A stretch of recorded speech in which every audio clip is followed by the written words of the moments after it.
Ladies and gentlemen, boys and girls, friends and family, and everybody else, such a great pleasure to be with you today on the 4th episode of Season 4 of Real Talk with Billy and Cory, live from the Monster Center sound booth in Blacksburg, Virginia.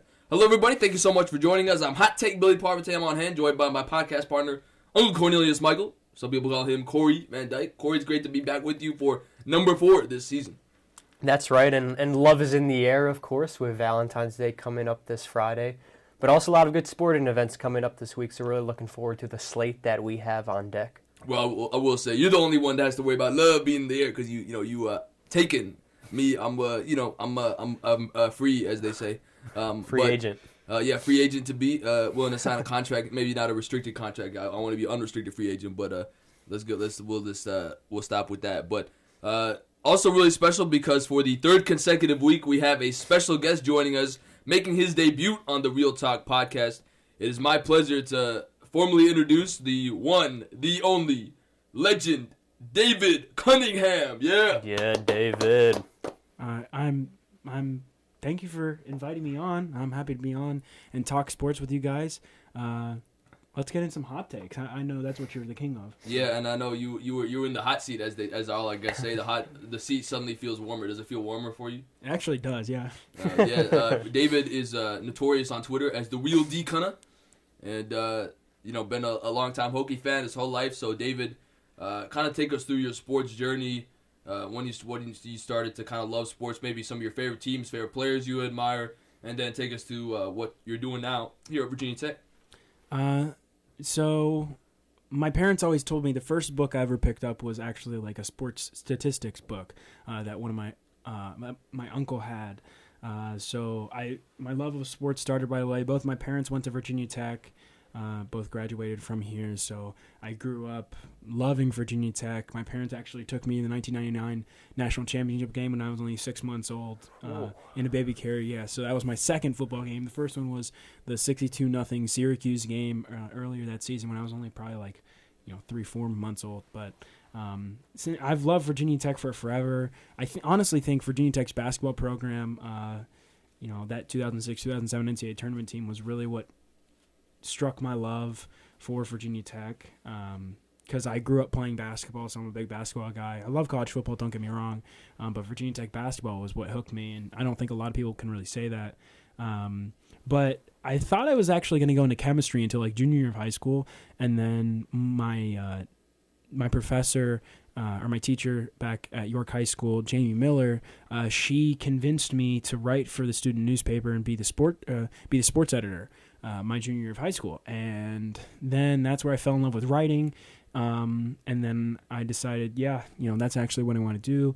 And, and then I found out that, my idol, Bill Roth, was going to be a professor here at Virginia Tech after coming back from UCLA. And I was like, well, that means I have to go to Virginia Tech now, no matter what. It's always where I wanted to go. And then I'm here now.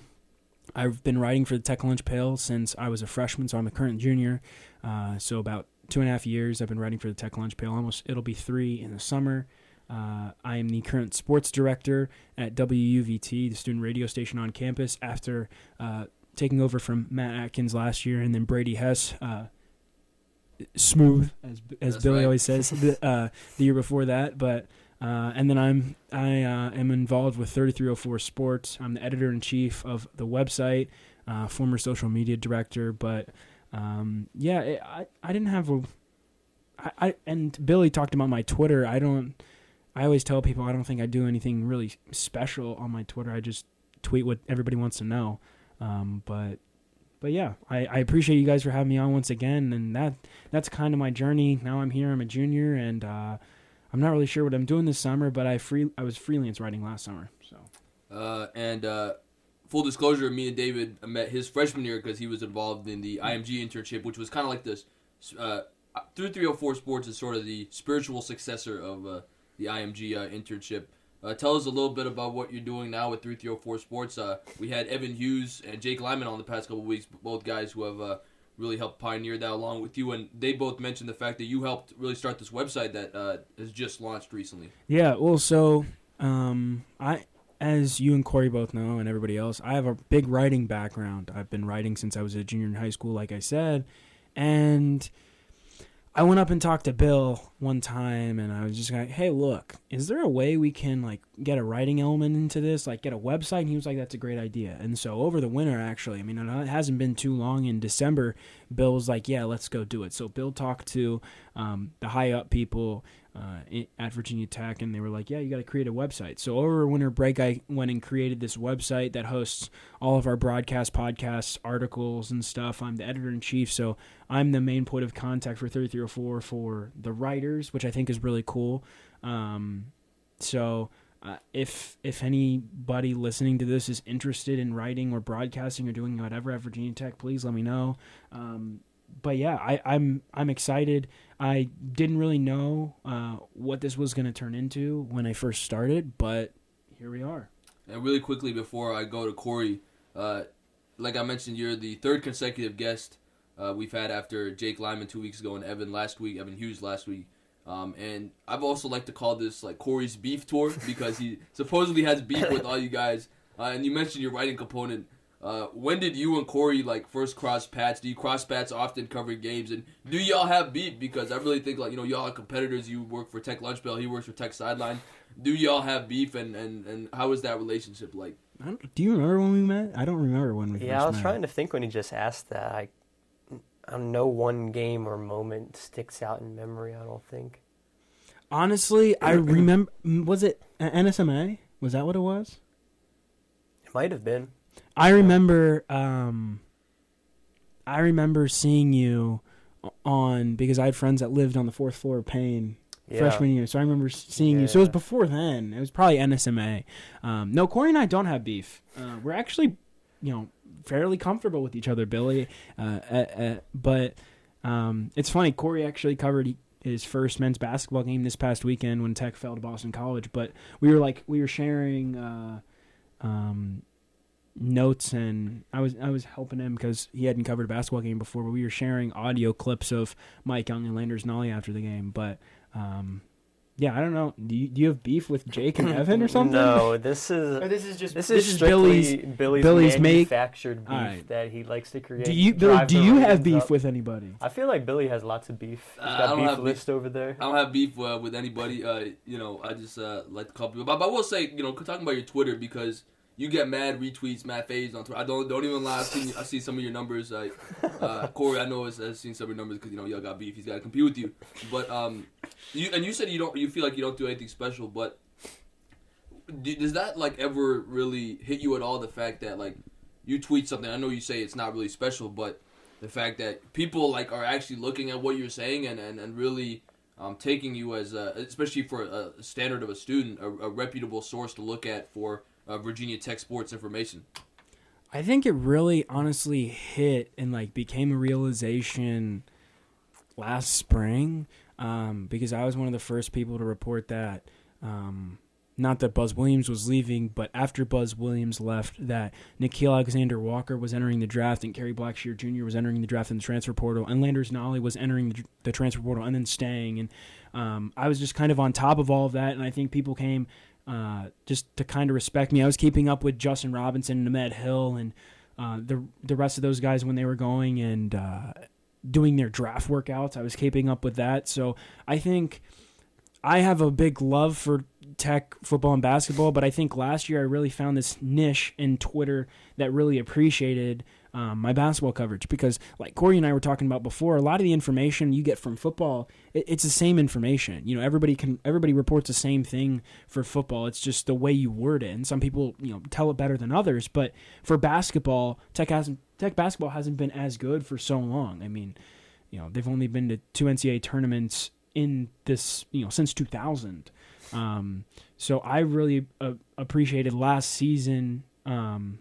Or I guess they've been to more tournaments since 2000, but they had only been to one prior to Buzz Williams. But I really appreciated that, and I think last year, especially during the NCAA tournament, that caught on my Twitter bracket. Do you remember that? Yeah. Did I include you in that? No, I didn't. So that's I guess. All right, that was a big thing. I'll make sure to. I know you were included in that. Yeah, I had a heartbreaking loss, 50-50 loss to Jordan Hutchinson. Yeah, I don't. Yeah. I'll give you a better matchup. Jordan Schefter. I'll give you a better matchup this year, I promise. Schefter, Billy, I'll make sure to set you up with Evan or Jake this year. All right, sounds good. And you really are the new David Schefter. It used to be Jordan Hutchinson was Jordan Schefter. You are the David Schefter. Really quickly, before we kind of talk about our planned rundown for today, you are part of the Buzz Williams fan club in the sense that you were blocked by Buzz Williams. So can you take us through how that happened? I mean, what did you say? How did this all happen for you to end up being blocked by him? And are you still blocked by him? Yes, I'm still blocked by him. Do I know how it happened? I don't. I was actually the first. Henry had like the Buzz Williams fan club like trademark in his Twitter bio for a long time, and I was like, that's cool. For some reason, this happened last fall. In fall 2019, Tech was playing the Charleston Classic, and I guess I tweeted. I would occasionally, like, if I tweeted statistics, and I know you guys have seen me do it before, I would, like, at Buzz Williams, just thinking, maybe if he likes it, maybe if he sees it, it will get more views, whatever. Well, I guess I don't know if I said something, I don't know what happened, but all of a sudden, I go one day, and I'm sitting there right before I go into class, watching Tech play. It was one of the early games. It was like a noon game in the Charleston Classic, midday game. I'm sitting there right before going into class watching the game, and all of a sudden I find out I'm blocked. And I'm like, there's no way. I was like, this is like a mistake. And I'm like, what the heck? I'm blocked by Buzz Williams. Like, this doesn't make any sense. And then, nothing really came of it until a couple months later when Henry said he was blocked. And then Chris Coleman said he was blocked. And then Joe Giglio ended up being blocked.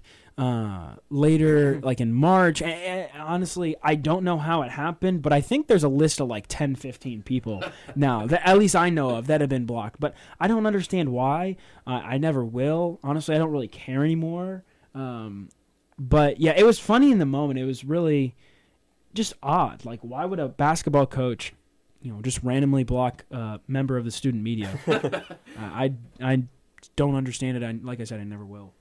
Cory, I know you've asked a question or two that has riled up Justin Fuente in the past. I think it really shows you that these coaches, they say they don't pay attention. Don't mention anything about the transfer portal with Justin Fuente.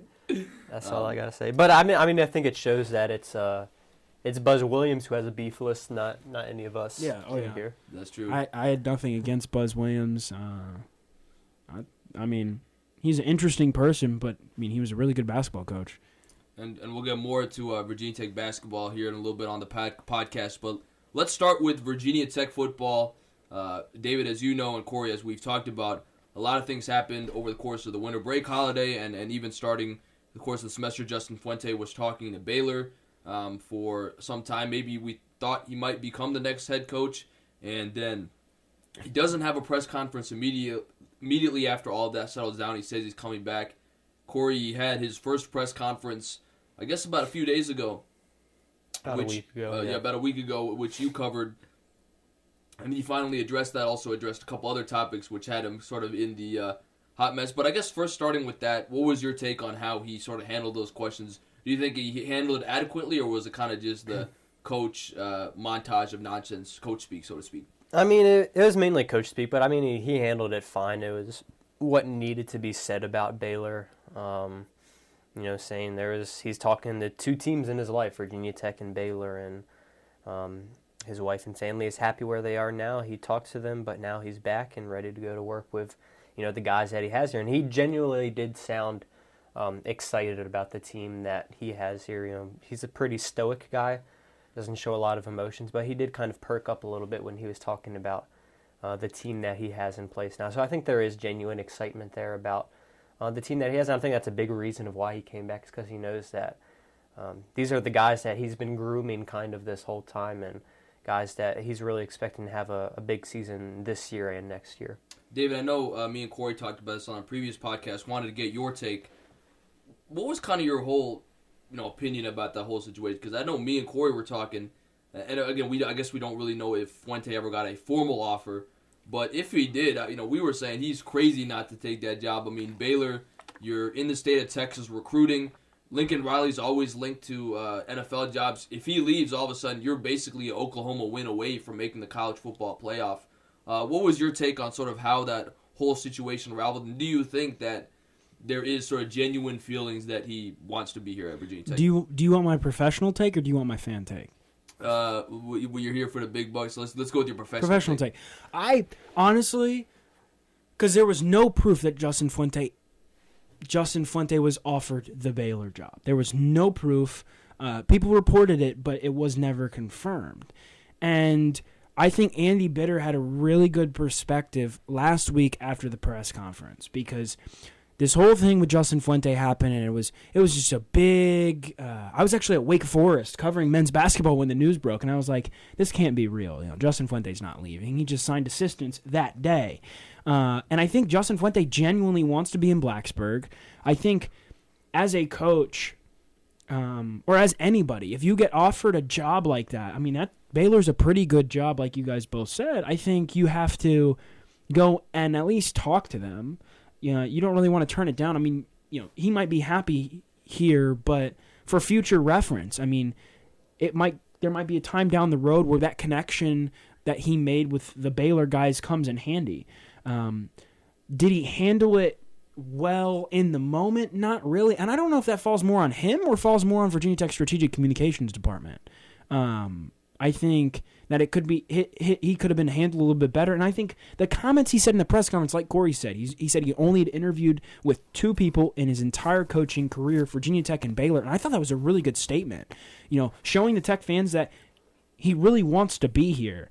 I think he did make it sound genuine, like you said.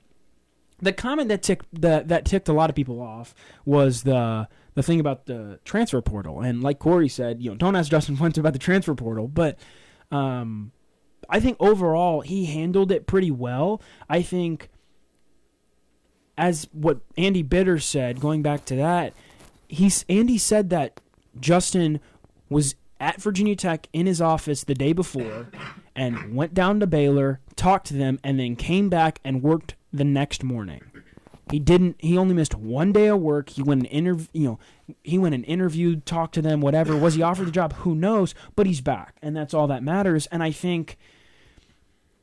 don't think obviously, fans are, after what he said about the transfer portal, fans are all kind of, well, should he really be allowed to say that after what he went and did at Baylor?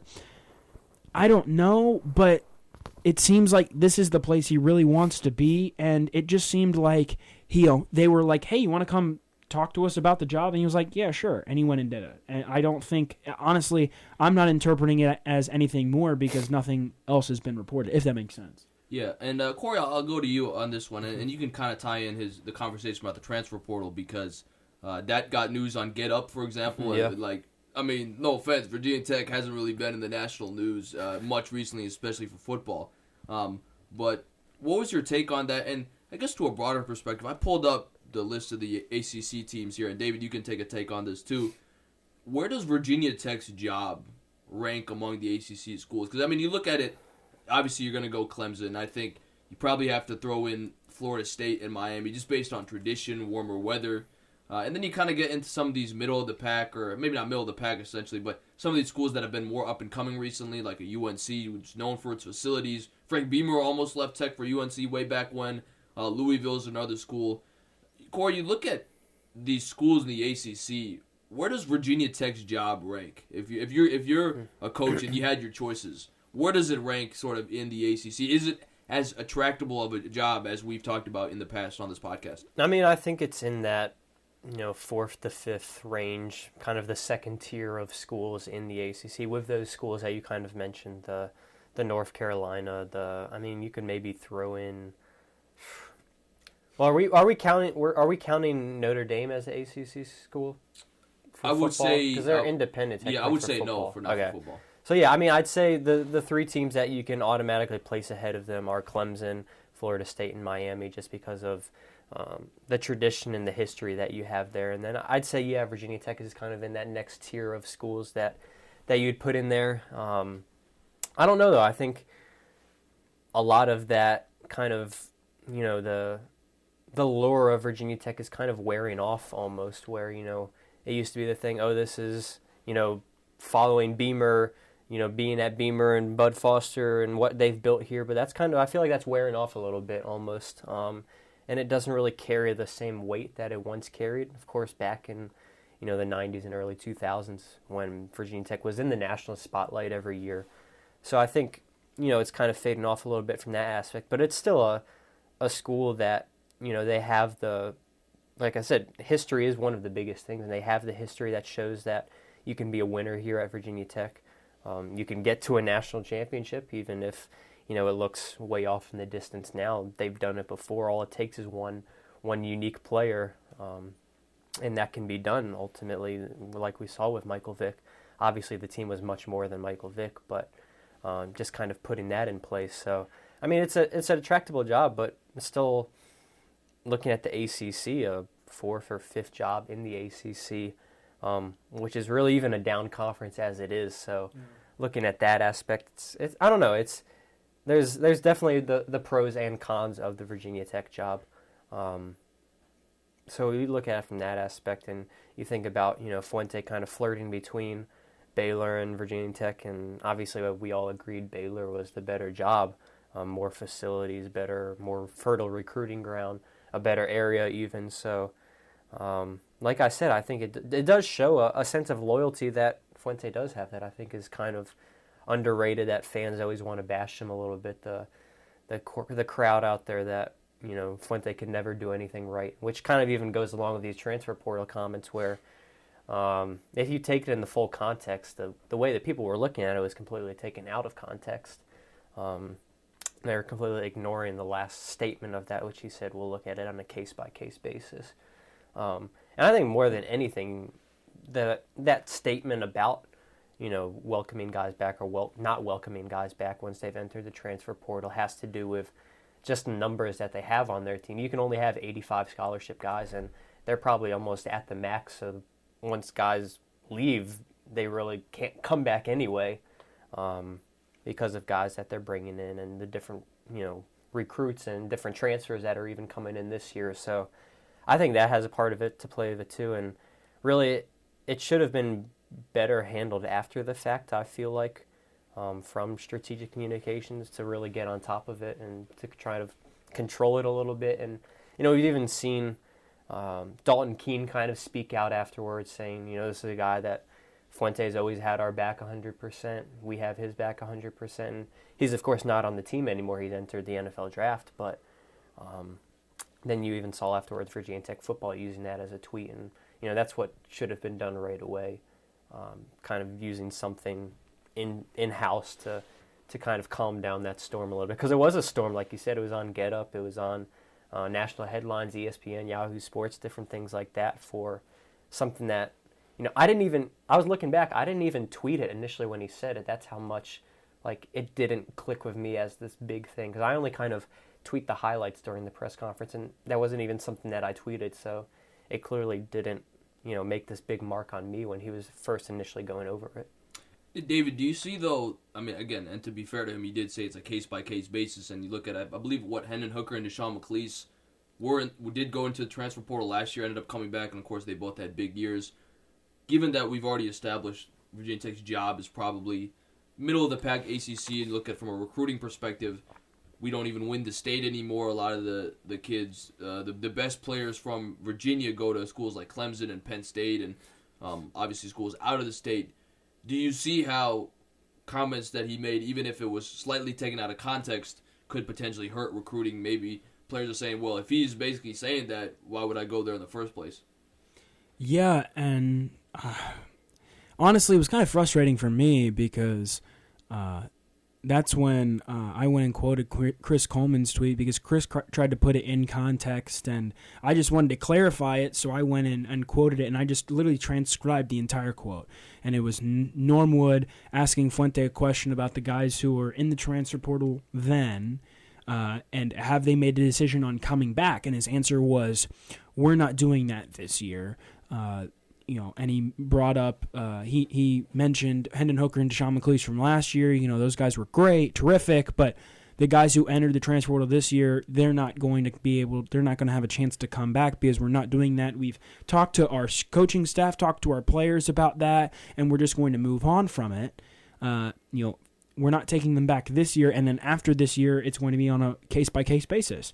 And you either heard the first half of it or heard the second half of it. There wasn't really anybody that I think Andy Bitter might have done the best job of giving the entire quote, but a lot of guys just said he's not taking anybody back. And I think that hurt a little bit. I think that might have, if any recruit saw it, obviously I've never been in the position of a football recruit at a big time school, but I just can't imagine, you're sitting there and you see this come across Get Up and you're like, this coach that's recruiting me just said he's not taking any of his players back from the transfer portal. It's kind of bizarre, but I think when you put it in context, it makes perfect sense. The players have already missed 2-3 weeks of off-season workouts. Like Corey said, they're right at the 85 player maximum already. So there's not much wiggle room at all. So I think Justin Fuente's comments were correct. Would I have said it? No, and that goes on back on strategic communications. But I think to your question, yeah, it might hurt Tech a little bit. Because if you're not looking at it in context, there were so many. I saw one recruit's dad say something like, "Are you kidding me? This coach said he doesn't want any of his players back at the end of the transfer portal," and that's not what he said. And it's on a case-by-case basis, but as a general rule of thumb, we're going to say we're not taking anybody back. And I think, like you said, I think it does hurt him a little bit, especially for the people who don't even try to look at it in context. Because, Jay Will and whoever else was on Get Up were just ranting about how bad of a look this was. And I agreed with them until I actually read it in context and saw, okay, it's not actually as bad as everybody's making it seem.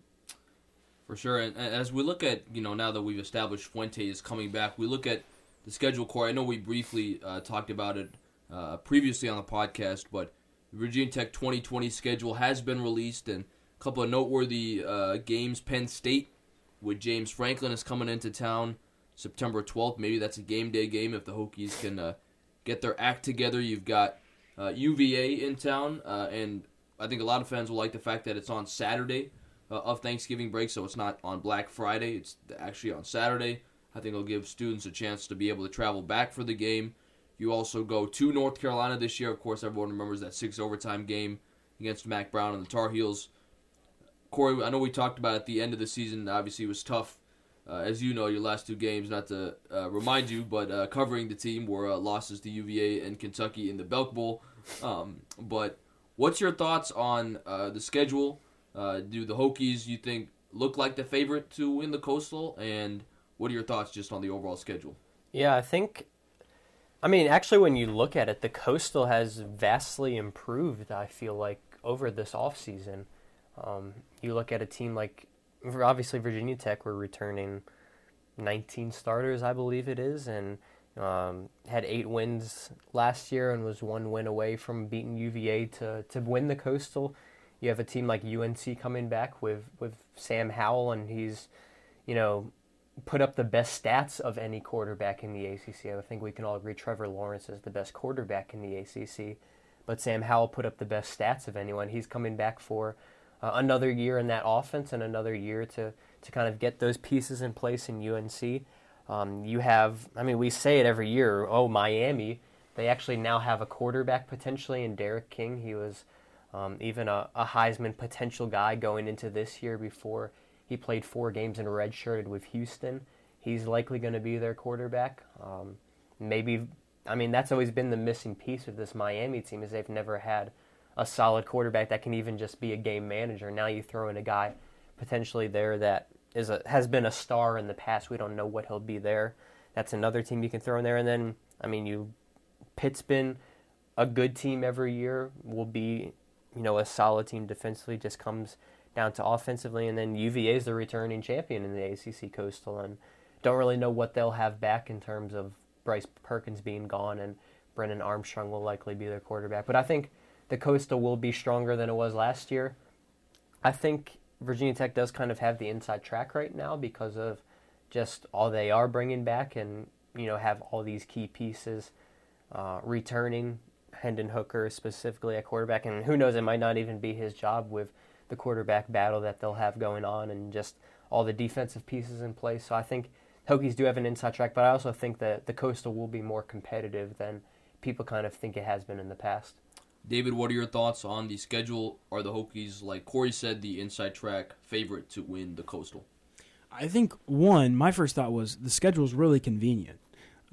You go to Pittsburgh, which is 6 hours away, Louisville, which is 6 hours away, and then you go to the 2 North Carolina schools and Middle Tennessee, which is about 6 hours away, I think, as well. So very convenient, not much traveling, a lot different than last season when they went to Georgia Tech, Miami, and Boston College. My first impression on the schedule, everybody's going to be talking about that Penn State game. I think the North Carolina game might be one of the biggest games of the season for Tech. I think North Carolina and Tech are the 2 favorites to win the Coastal. And like Cory was saying, this is going to be a pretty good division, a much better division at least than last year. But it's going to be a pretty competitive division. I mean, Duke's no slouch. Pitt's no slouch either. UVA, like you said, is the returning champion, and who knows what they're bringing back. Georgia Tech's up and coming, and they're still trying to figure things out after losing Paul Johnson. But overall, I mean, Tech and North Carolina are North Carolina's killing it, just absolutely destroying it in recruiting. And Virginia Tech's returning, what is it, like 18? 19 of the 22 starters. So if anybody has a really good chance to win, I think it's Tech and UNC this season. Who knows how good Miami's going to be? They've got some talent returning, and let's see if Manny Diaz can fix some stuff down there. But I think you get a lot of really good games at home, and then the North Carolina game on the road is going to be tough. Can't overlook the Duke game on the road. I think the Louisville game is going to be really interesting because Scott Satterfield, I mean, what a program he's put together over there. But I think overall it's a pretty favorable schedule. You get, like I said, a lot of the good games at home, and then you got Louisville, Duke, and North Carolina on the road. I mean, I think that's about as good of a schedule you can really ask for. And then UVA on a Saturday, I mean, that's kind of all the alums really wanted, get rid of that Black Friday game. But I think overall it's a favorable schedule. What do you think? I think UNC is my favorite to win the Coastal. I know that might be a little bit of a hot take, but I just think from a recruiting standpoint, facility standpoint, you've got a guy like Mac Brown who is a national champion. He won it with Texas and Vince Young back in the day.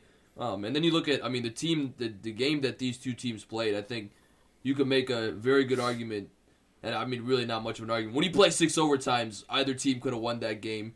And then all of a sudden it's UNC playing in the Coastal Championship and not Virginia Tech.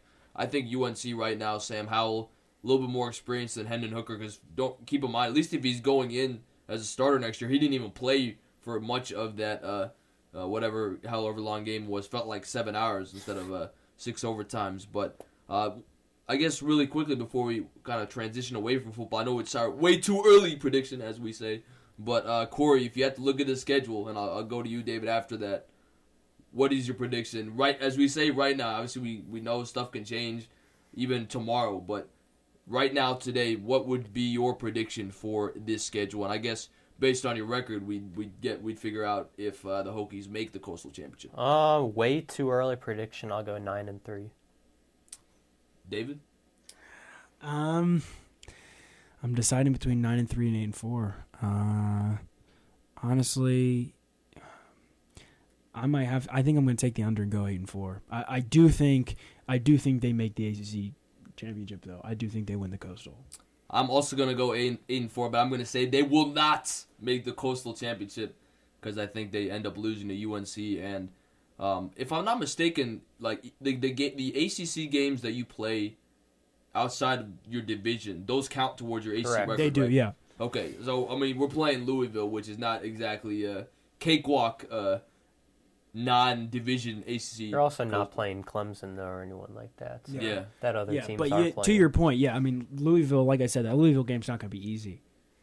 And what do you think, David, about UVA? I know they're a team that's, I believe they're playing Georgia the first week of the season. I think the Commonwealth Cup comes back this year.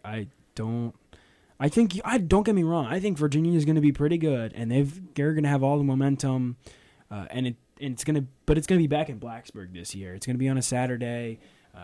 It'll probably be a sold-out Lane Stadium, because of the amount of fans that want that cup back so badly. I think it's going to be a rivalry game. I think Tech's going to come ready to play. But the ones that scare me are the Louisville game, North Carolina scares me, and then I think the Duke game on the road is a little frightening. Pitt might be a little bit scary too because it's always hard to win at Pittsburgh, but I think 8-4 and Coastal champs is kind of just the way it might work out.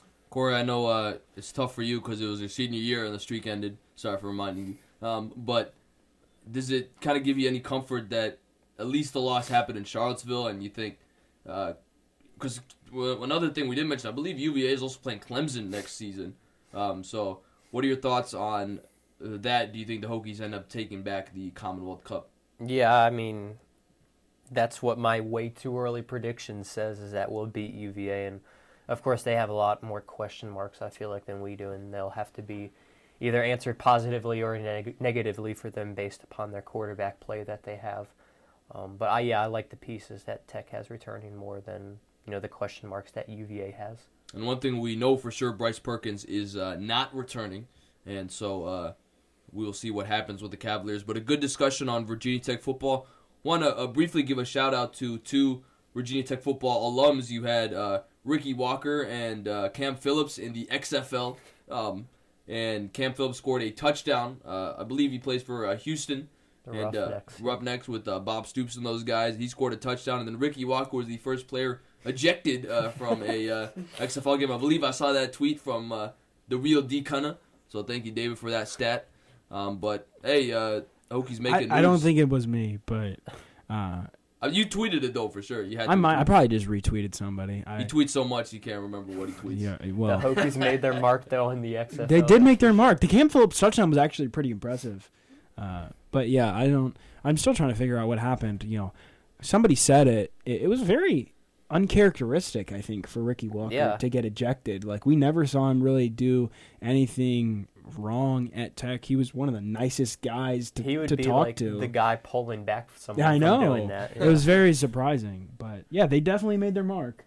For sure. And so now we'll transition to David's favorite sport, Virginia Tech basketball. It's been a rough slide recently. That's an understatement, losing to Georgia Tech. And really a season that I don't want to say promising because I feel like that kind of takes away from, I think, what expectations should have been. But you got a team with 5 ACC wins. They've been able to beat a team like North Carolina, who admittedly is not a good team this year, but look at the prestige of that program. It's always nice whenever you beat Carolina. So, David, kind of going to you. I'll give you my take really quick.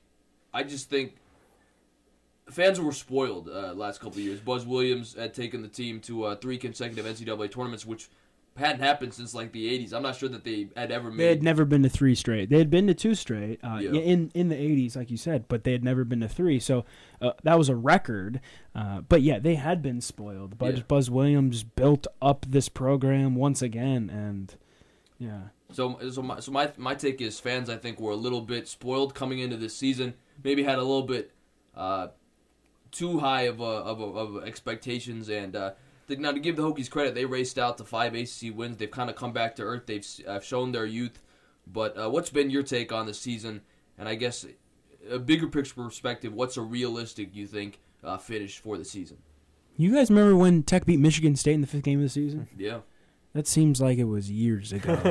Like that game was so fun. Tech beating Michigan State in Maui. They started 5-0. Honestly, I didn't really have high expectations for this team. Not that I was doubting them, not that I was saying they weren't going to win any, but I just thought they're the second youngest team in the ACC. The only team that's younger is Louisville, and that's because they've got about 7 or 8 freshmen or redshirt freshmen.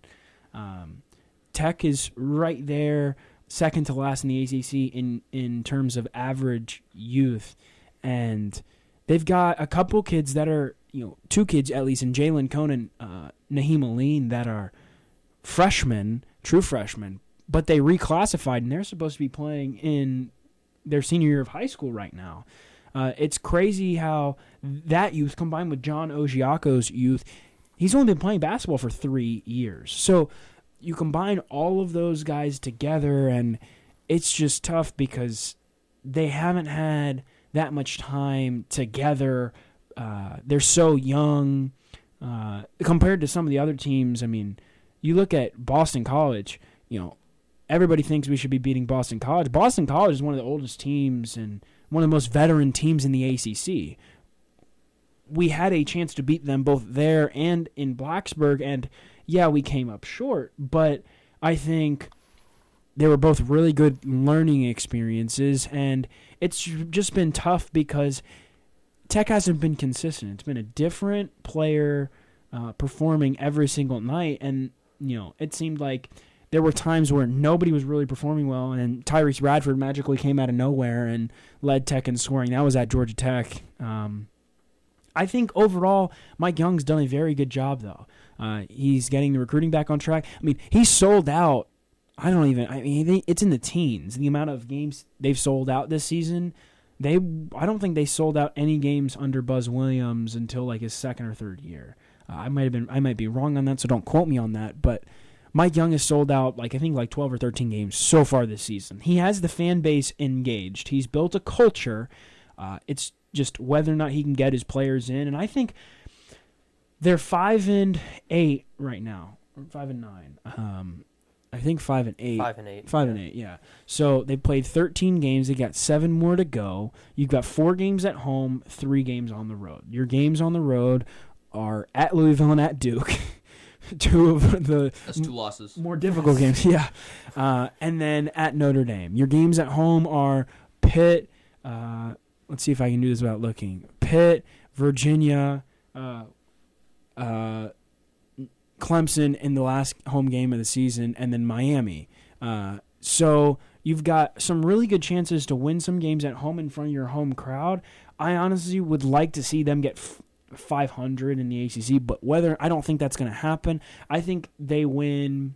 I think Tech finishes 8-12 in the ACC. They win at least 3 of their 7 games, which actually, not that bad when you look at it. They have a chance to beat Virginia at home, which would be a really nice win considering they haven't beaten Virginia in the last 3 times they've played, once this year and 2 times last year. But I think Tech ends up maybe scraping into the NIT field. I don't know, but that wouldn't be so bad considering they were picked 14th or 15th in the preseason ACC polls. I think Mike Young's done a pretty good job. I think making the NIT would be a really big success, and they're going to finish in the middle of the pack of the ACC, but they might be able to make a run, win 1 or 2 games in the ACC tournament if they get hot. But I think overall they're NIT bound, and that's not a bad thing. And even if they don't make the NIT because they lose some games down the stretch they're not supposed to, they were a very, very young team. And Mike Young, he didn't have much to work with. As my dad told me, Mike Young's playing with house money this season. Mm-hmm. And I think overall he's done a pretty good job so far. Like I said, that Michigan State win feels like it was forever ago, and competing with Duke down that stretch in December feels like it was so long ago. But I think overall he's done a pretty good job, and NIT, that's not too bad for a first year. And I know me and Corey have talked about this. You can speak to it on a personal level. Definitely, Mike Young is a lot more easier to interact with than Buzz Williams. Yes. Yeah, he knows me by name, and like post game, he'll look over to me and kind of just wait for me to ask my question, or Lance will be like, "All right, David, it's your turn," and he'll whip over to me and be like, "All right, what you got for me?" He's very nice. It's very nice to just kind of be able to have a conversation, if that makes sense. With Buzz, it would just kind of ask a question and him go on a tangent. Sometimes he didn't even answer your question if he didn't want to. And it's very difficult when he does that. But Mike Young he's such a nice, genuine guy. He loves Virginia Tech. I mean, if you had told me Tech was going to, Whit Babcock was going to hire somebody who had been around the New River Valley and who loved Virginia Tech as much as everybody else here loved Virginia Tech, I would say, you can't go wrong. I don't think it's been a bad hire whatsoever. I think it's been a great hire. But yeah, it's definitely nice to, 1, not be blocked, and and 2, to have somebody that you can actually interact with, like, post-game. Corey, what are your thoughts on the season overall? Obviously, David says NIT bid. That'd be nice, especially if we could get a home game, because I remember when my freshman year, before both of y'all's time, we had a NIT home game against Princeton. But what's your thoughts on kind of how the season is unfolding? Yeah, I mean, I think he hit the nail on the head when he said we were kind of spoiled with the early success that we did have. And, I mean, you look at the team right now, the top 4 scorers on the team are all freshmen.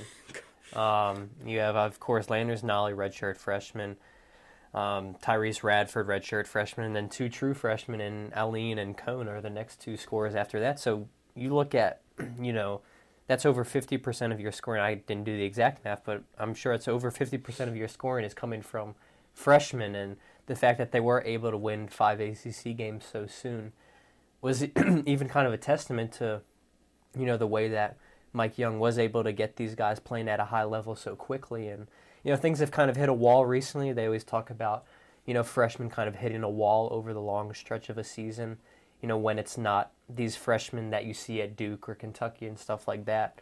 But, I mean, you look at these guys and the pieces are in place, I think. Obviously, the last 7 games will be a difficult stretch still. I'll say we win 2 more games at a minimum, and 3 wins over the last 7 games would be fantastic, I think, to finish with 8 wins in the ACC. That's kind of what I'm looking at right now as the big picture type thing the rest of this season. Finish with potentially 8-12 in the ACC. See if you can get an NIT bid. See if you can win a game or 2 in the ACC tournament, and kind of go from there and see what the future looks like. Obviously, big names coming in next year. Joe Bamisil, a guy that I didn't get to see, but have kind of followed him on Twitter from him being around the Richmond area, and kind of, him blowing up last year, being the top scorer in the 804. Kind of followed him a little bit, and remind me of the other guy's name, Maddox, right? Yeah, Darius Maddox. Darius Maddox, he looks like he's a stud as well. So 2 guys like that coming in that look like they'll be guys that'll step in right away, kind of like Aline and Cone. So, I mean, the future looks bright, and just kind of have to trust even what Mike Young's mantra is right now, stone by stone. So, looking forward to it. And for me, guys, I would say the one thing I want the rest of the season, just beat UVA at home. I think that would be a nice touching end. I think Mike Young would really want to beat UVA too. I mean, they kind of got not spanked or embarrassed, but it was just a little depressing. I mean, you felt like this was one of the worst UVA teams in a while, and you came in, and that defense is suffocating. But if they beat UVA, I don't think anybody will. I think you could say if you go 1-6 over the next 7 games and beat UVA, everybody's gonna be happy. Yeah, yep, that's your championship, and I think it'll be interesting to see how the Hokies do the rest of the season. But if we beat UVA, that would be nice. And I will say, Corey, as Corey knows, I've started to indulge in some sports betting recently. I'm not gonna lie, I'm probably gonna have a field day. I'm gonna probably bet on Duke and Louisville to kill Virginia Tech. Get some free money. I'm sorry, but our friend Bassam says free money. Yeah, I don't know. I have one rule. I don't bet often. I have one rule, and that's never to bet on any Virginia Tech games, because I just you're losing out on some money. I think. Occasionally. Maybe in Duke and Louisville cases, I won't say that that's a bad idea, because I think at least in Durham, I think the Hokies are going to get spanked in Durham. I think Louisville might be the better team, but I think Tech matches up with Louisville better than Duke, especially in Cameron, one of the toughest places to play. So yeah, that's a good discussion on Virginia Tech basketball. David, you follow all of college basketball. It seems like really close to March Madness coming up. Of course, the regular season is going to end here in a few weeks. Then you have the conference tournaments, and then the selection show, and then March Madness. I'm going to give you a hot take for my dark horse team to win it all, and that is Michigan State. I know it's a bad pick, especially considering they lost to Virginia Tech out of all teams, but you got Tom Izzo, one of the best coaches in basketball. You got Cassius Winston, one of the best point guards in the country. You never know. Tom Izzo, he's called March Tom for, I don't think that's his nickname, but he gets it done in March. They made it to the Final Four last year. He's motivated. He wants to win a second ring. I'm not saying they're a favorite, obviously. But I think they're a dark horse, and I also really like Louisville in the ACC. Have you watched Michigan State recently? Well, the number 16, like I said, Tom Izzo does his job in March. So. I think they dropped out of the AP poll this week, Yeah, Billy. they're not ranked. They're not ranked anymore. They lost to Michigan. Well, I saw it a couple days Hey, ago. On Saturday. don't get me wrong though. I mean, they're one of the teams I think that can catch fire. Am I allowed to have a hot take? Yeah, you're in the hot seat. So Okay. If I was going to have a hot take for a team that would make the Final Four, honestly, I would say Oregon. Peyton Pritchard and that team, they caught fire and made it to the Final Four last year. I actually had them in my Final Four last year. I thought they were going to be really good. I think they're another team that can catch fire again. But like you said, I also like Louisville. If I had, I'm trying to think. I did Final Four predictions on a radio show the other day, and I forget what I said. I think I said Louisville, Gonzaga, Baylor, and Kansas? No, it wasn't Kansas. I don't remember who the. He's asked to be on radio shows so often he forgets. I don't. Well, it because it's so early. I mean, you've still got a couple weeks left in March until you figure out who actually is going to be there. I do think San Diego State has a really good run. I do. I think they're for real. We've seen a lot of mid-majors before that have not been. Wichita State, when they went 33-0, entering the NCAA tournament, and then it just fell in the second round. But yeah, I'm excited. March Madness is my favorite time of year. And Cory, I think it would be nice if Louisville ends up winning it all, especially considering what happened last season with Rick Pitino being fired. They vacated the national championship from 2013. I was watching their game with you actually on Saturday when they beat UVA. Obviously had some financial interest in that game, but I think it would be nice to see Louisville, considering all the strife that program has gone through. Chris Mack coming from Xavier, be able to lead that team deep into March Madness. But are they a team you're looking at, or is there another team you think is on the block people got to look at? No, I do like Louisville. I think they're the best team in the ACC. But I'll throw out my dark horse pick since all you guys did as well. And this isn't just a dark horse pick for the Final Four, but a dark horse pick for the national champion is Seton Hall. Wow. I like the Pirates a lot. They have Miles Powell, their point guard. I believe he's a junior or senior, but he came back after winning Big East Player of the Year last year. He's arguably the top 5 player in the nation. You look at them, they're one of the hottest teams in the nation, won 11 out of their last 12 games. I like the Pirates a lot. They just beat Villanova on the road. I love teams that can go and win on the road against ranked teams. And right now, the Pirates are showing that. And, we've always it's kind of been a saying in March that guards win you games. And when you have a guard like Miles Powell on that team, I like what Kevin Willard has going with them. So there's kind of my dark horse pick. But I think the prohibitive favorite right now, it's hard to say there's a favorite with how much parity there is going on. But I would say Kansas. Just the way that their team is formed with so much balance, and you have 2 superstars on that team with Devin Dotson, the point guard, and then Azubuike down low. No one can stop that man. He's shooting like 75% this year, just a low down low. So if he stays out of foul trouble, I think Kansas could go a long way as well. I remembered my my other team, and this is, I guess, my other dark horse team, Dayton. Yeah, I like the Flyers. They beat the Tech Hokies. Yeah, they did. Obi Toppin, he is for real. Dayton is good, man. I mean, they're what? They're 6th in the country right now. They're going to be a team to watch too. But I like that pick. I really like Seton Hall. Miles Powell, he's pretty good. I'm gonna give you another hot take, and I want to preface what I'm gonna say by saying I don't think this is gonna happen. I don't think they're that good as presently constructed, and I'm also gonna say a lot needs to happen for them to even get into the tournament.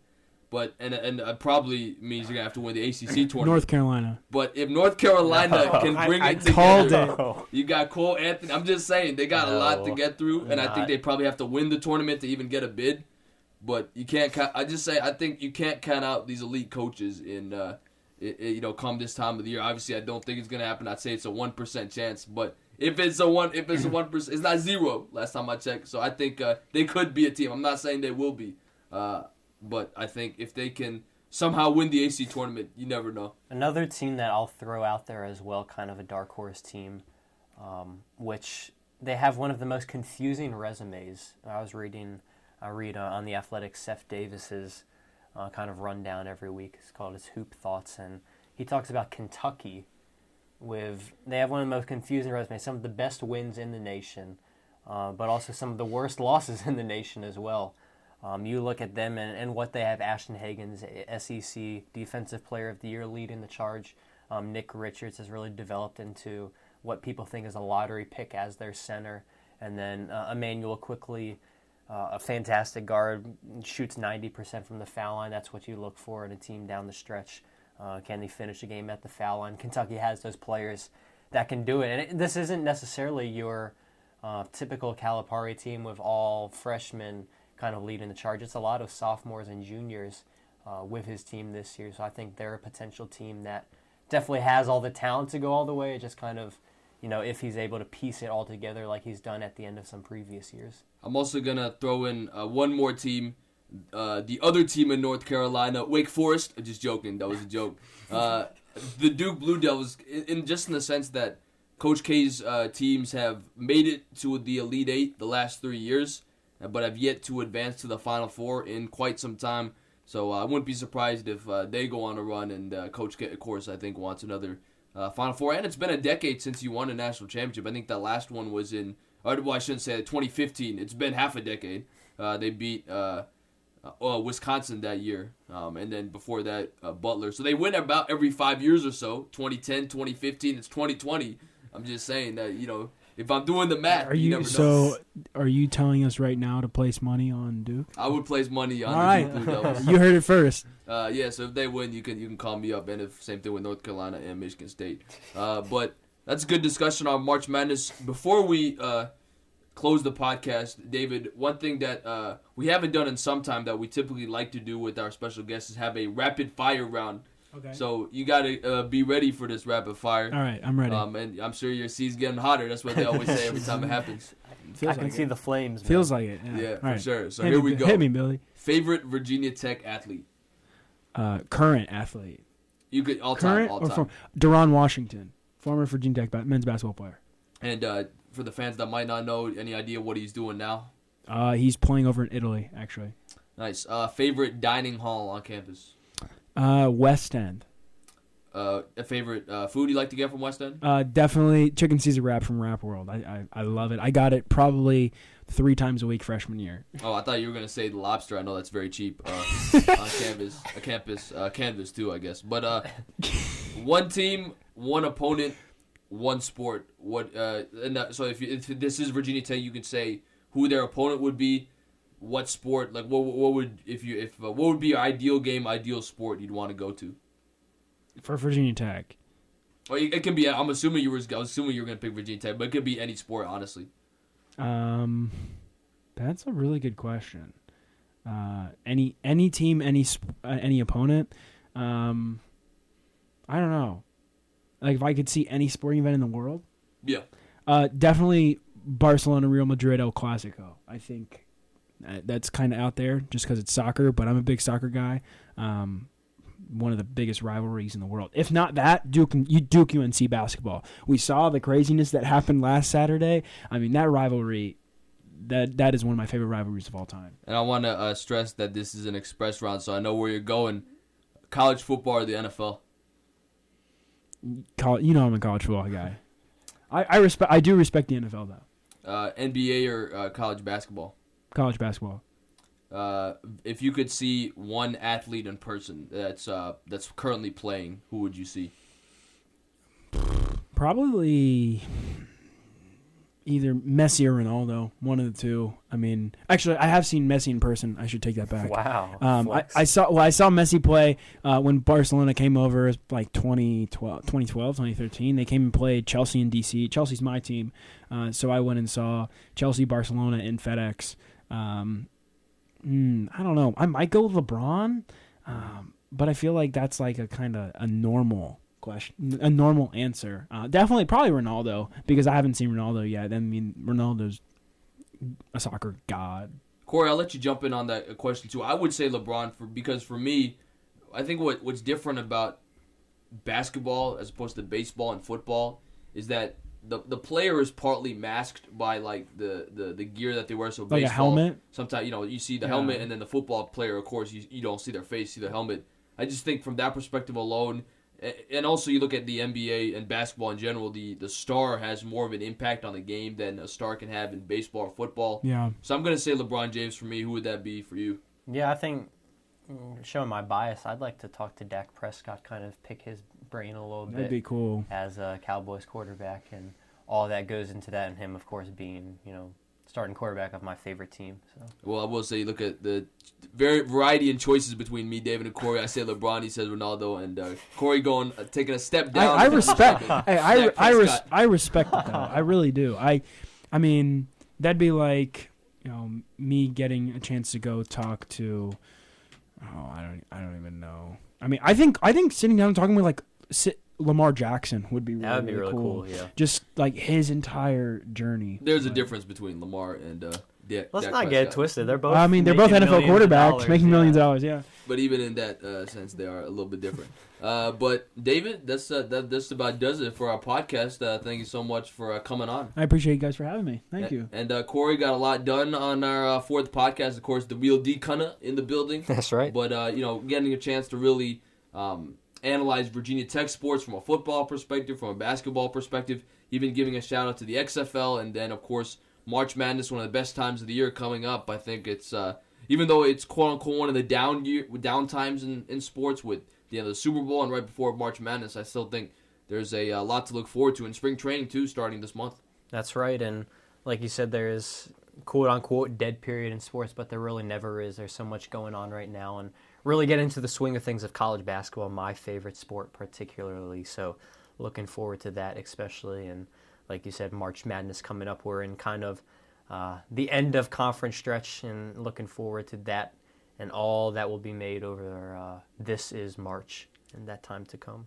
Well, that about does it for episode 4, season 4 of Real Talk with Billy and Cory. For my podcast partner, Uncle Cornelius Michael, Corey Van Dyke, and our special guest, at Real D Cunningham, David Cunningham. I'm Hot Take Billy Parvatam on hand.